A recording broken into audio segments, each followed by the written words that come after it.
नमस्ते सर। हाँ, नमस्ते, बैठिए। Thank you sir. सर ये लोग ग्लोबल प्राइवेट लिमिटेड के बोर्ड मेंबर्स हैं। ये चाहते हैं कि आप कृष्णानगर गांव को पूरा खाली करवा दें। भाई तुमने तो ऐसे कह दिया जैसे कोई बच्चा चॉकलेट मांगता है। जितना लगता है उतना आसान नहीं। हमने कृष्णानगर के पहाड़ी इलाकों का सर्वे करवाया है। सर्वे रिपोर्ट के मुताबिक वहाँ काफी मात्रा में माइका मिलने की संभावना है। 4 पीढ़ियां गुजर गई सर, माइका किसी ने नहीं निकाला, जबकि इसे निकालना बहुत आसान है, पर इसे किसी ने हाथ नहीं लगाया। आप चाहें तो खुदाई शुरू कर सकते हैं, रातों रात माला माल हो जाएंगे, लेकिन ट्रांसपोर्ट का प्रॉब्लम है। वहाँ पर एक सबसे बड़ा कांटा है। जिस कांटे की बात कर रहे हो उसका नाम अशोक शास्त्री है। अगर उसे पता चला कि हमारी नजर कृष्णानगर पर है तो वो न जाने हमारे कितने टुकड़े करके उसी माइका की खदान में गाड़ देगा। कृष्णानगर गांव, पूरे 360 घर, आबादी 2000, 400 सालों का इतिहास। सर बहुत काम है ना? बहुत काम है। कोई बात नहीं, मैनेज कर लेंगे, don't worry. First of all 30, 70, नहीं 40, 60। नो सर, मैं एक बात बोलूं? 50-50 करते हैं। Okay 50-50। Okay done, thank you sir. Thank you very much. लाइए। मुझे कुछ बात करनी है, आप जरा बाहर वेट कीजिए। नमस्ते। नमस्ते। राव, तुम IAS ऑफिसर हो, पॉलिटिक्स समझते हो। स्पेशल इकोनॉमिक जोन के तहत पूरा गांव खाली करवा दो। ऐसी सर का टेंशन आप मुझ पर छोड़ दीजिए। आप बस अशोक शास्त्री का ख्याल रखिए सर। चलता हूं सर। विमल। हाँ भैया। विनोद। हाँ भैया। जल्दी आओ। क्या हुआ भैया? लड़के वाले गंगा को देखने आ रहे हैं। अपनी गंगा को? हाँ। भैया खानदान तो अच्छा है ना? बहुत अच्छा खानदान है, गंगा को बता दो। नहीं, मैं तो नहीं बता सकती। आप ही बताइए। तुम बताओ ना। नहीं मैं नहीं बताऊंगी, तुम बताओ। चाचा, आप सब लोग क्या खुसर फुसर कर रहे हैं? नहीं मैंने नाम बोला नहीं। बताइए ना चाचा। कोई बात नहीं है बेटा। कुछ नहीं हुआ बेटा। आप जाओ ना, बताओ ना भैया। नहीं, मैं नहीं बोलिए ना। कुछ बोलिए भी। चाचा बताइए ना। शादी। क्या तुम शादी कर रहे हो? बता दो। अरे गंगा दीदी, कल आपको देखने के लिए US से लड़के वाले आ रहे हैं। घर के सारे बड़े आपको ये बताने से डर रहे हैं। ना तो वो खुद कुछ बताते हैं और ना ही हमें बताने दे रहे हैं। इसीलिए मैं आपको ये बात बता रही हूँ।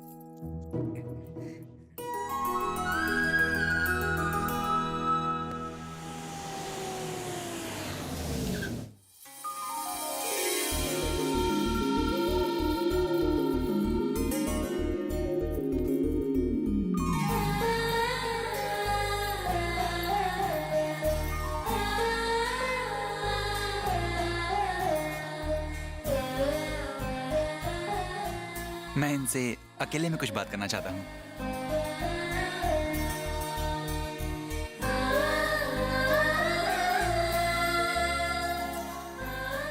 तुम्हारे पापा दिखते भोले हैं लेकिन हैं बहुत बुद्धिमान।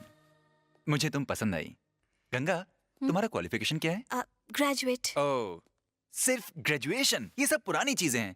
आजकल की लड़कियों को देखो, वो क्या कुछ नहीं कर रही हैं। जैसे MBA। तुमने ऐसा कुछ क्यों नहीं किया? मैंने अब तक शादी के लिए 100 से ज्यादा लड़कियां रिजेक्ट की हैं, क्योंकि मुझे जो क्वालिटी चाहिए वो किसी में मिलती ही नहीं है।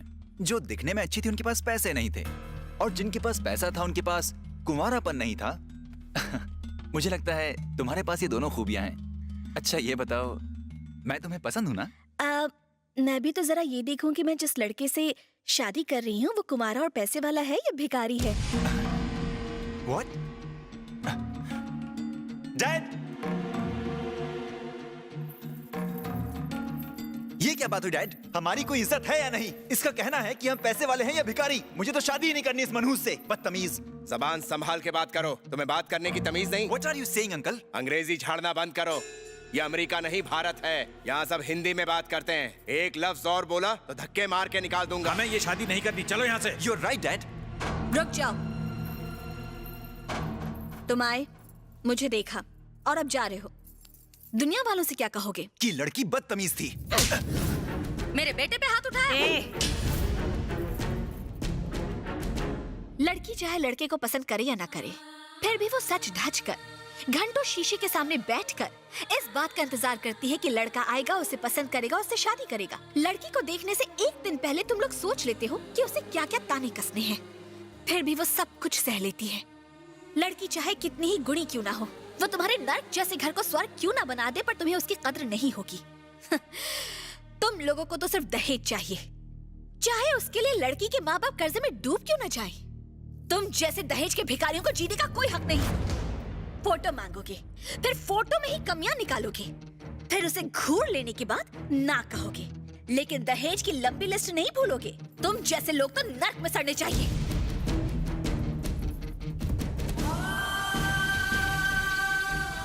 पापा, मैंने गलत तो नहीं किया ना? नहीं बेटा, गलती तो मुझसे हुई है जो मैंने ऐसा रिश्ता ढूंढा।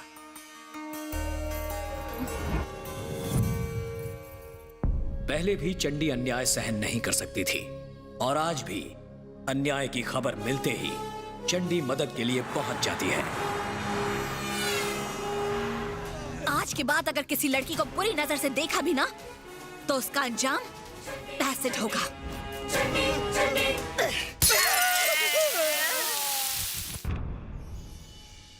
नमस्ते अशोक जी। नमस्ते। नमस्ते। बताइए कैसे आना हुआ? सरकार ने आपके गांव में फैक्ट्री लगाने का फैसला किया है। आप हमसे किस तरह की मदद चाहते हैं? ये गांव खाली करना होगा। क्या बकते हो? गांव के बारे में एक लफ्ज भी कहा तो जान ले लूंगा।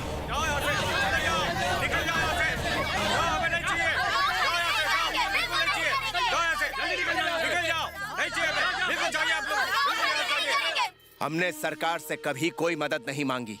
हमने अपने खून पसीने से सींचकर इस जमीन को उपजाऊ बनाया है। आपका नाराज होना बिल्कुल जायज है कि फैक्ट्री के लिए आपको अपना गांव छोड़ना पड़ रहा है। आप अगर स्पेशल इकोनॉमिक जोन के तहत अपना ये गांव खाली कर दें तो आसपास के कई गांव को फैक्ट्री लगने से फायदा मिलेगा। न जाने कितने पिछड़े गांव खुशहाल हो जाएंगे, हर तरफ तरक्की होगी। अगर आप मान जाएं तो आपने हमेशा से गांव वालों का सिर्फ भला ही सोचा है। आपको अपनी जमीन का मुआवजा भी मिलेगा, खेती बाड़ी में तरक्की होगी, बच्चे इंग्लिश स्कूल में पढ़ने लगेंगे, आसानी से 3 वक्त की रोटी मिल जाएगी। सिर्फ आपका एक छोटा सा फैसला सबकी जिंदगी बदल देगा। जरा ठंडे दिमाग से सोचिएगा। सरकार को जमीन देने के बाद हमारे पास क्या बचेगा मालिक? हमारी जमीन चली जाएगी तो हम खाएंगे क्या मालिक? विकास के नाम पर न जाने कितने गांव तबाह होंगे। बिन जमीन के किसान ऐसे हैं जैसे बिन माँ बाप का बच्चा। विकास होना बेहद जरूरी है। कब तक किसान आत्महत्या करते रहेंगे? हम अपने बच्चों को भी डॉक्टर और इंजीनियर बनते देखना चाहते हैं। अगर हमारे गांव की वजह से सबकी तरक्की होती है तो इसमें हर्ज ही क्या है? कलेक्टर साहब, हमने फैसला ले लिया है। सबकी तरक्की के लिए हम अपनी जमीन देने को तैयार हैं।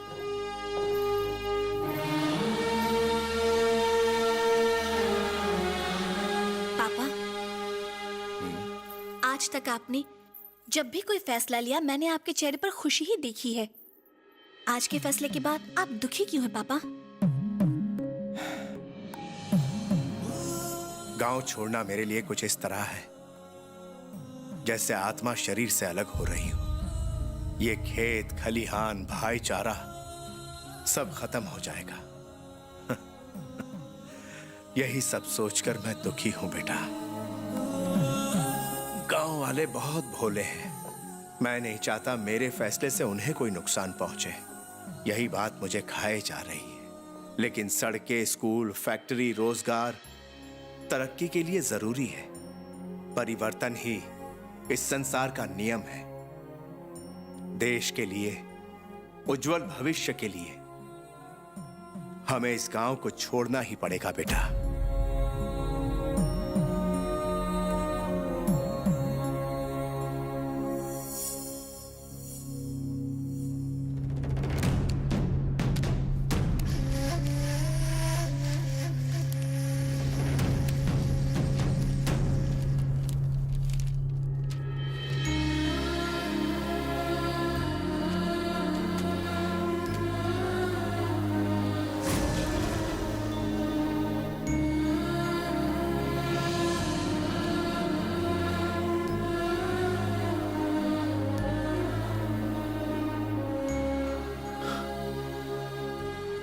हमने जन्मभूमि को बेच डाला।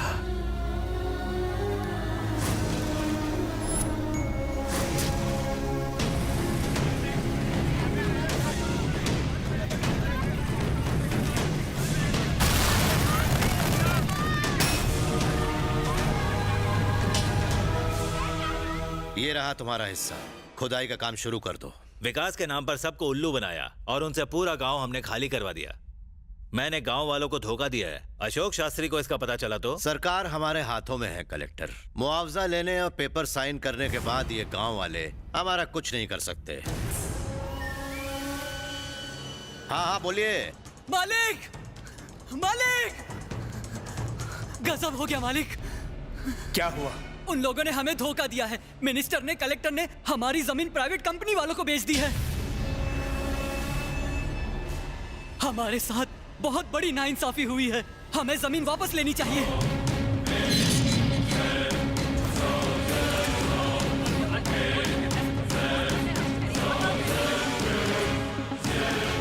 अगर सांप और नेता एक साथ दिख जाए तो सांप को छोड़ दो, नेता को पहले कुचलो। जिस गांव को हमारे पूर्वजों ने मेहनत से सींचा है, उसका तुझ जैसा घटिया नेता कुछ नहीं बिगाड़ सकता। अंग्रेजों ने अपना कारोबार बढ़ाने के लिए देश पर कब्जा किया और चले गए, लेकिन तुझ जैसे भ्रष्ट नेता को पत्थर मार मार के इसी जमीन में दफन कर देंगे हम। तुम हमें इस तरह से बर्बाद नहीं कर सकते। हमारे जीते जी तुम्हारी ये साजिश कभी पूरी नहीं होगी। सिर्फ कागज पर साइन लेने से तेरा काम पूरा नहीं हुआ। हम अपना हक लेकर रहेंगे। हमें किसी से डर नहीं लगता। गांव वालों के सारे कागजात इसी वक्त लौटा दो। नहीं दो तो छोड़ेंगे। सुन लिया? वीरों की इस भूमि ने अंग्रेजों तक को यहाँ टिकने नहीं दिया, तो तू हमसे हमारी जन्मभूमि क्या छीनेगा? तूने हम लोगों को धोखा दिया। तुझे नहीं छोड़ेंगे। तुझे हम कुत्ते की मौत मारेंगे। मारो इसे।